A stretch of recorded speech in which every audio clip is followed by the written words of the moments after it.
ஓம் முருகா சரணம். வாழ்க வளமுடன். வெற்றிவேல் முருகனுக்கு அரோகரா. இன்றைய நாள் இனிய நாளாக அமைய எல்லாம் வல்ல அப்பன் முருகனின் அருள் அனைவருக்கும் கிடைக்கப் பெறுக.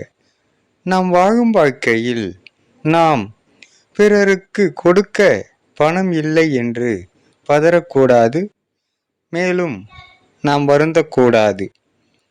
ஆனால் பிறரை கெடுக்கும் குணம் நம்மிடம் இல்லை என்பதால் நாமும் குணத்தால் கோட்டீஸ்வரன்தான் என்று நாம் வாழ்க்கையை கடந்து செல்ல வேண்டும்.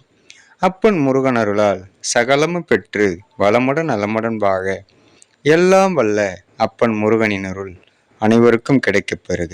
ஓம் முருகா சரணம். வெற்றிவேல் முருகனுக்கு அரோகரா. வீரவேல் முருகனுக்கு அரோகரா. சக்திவேல் முருகனுக்கு அரோகரா. பொன்னைய சிவசக்தி பாலனுக்கு அரோகரா. முருகனின் மகன் ரவி முருகன்.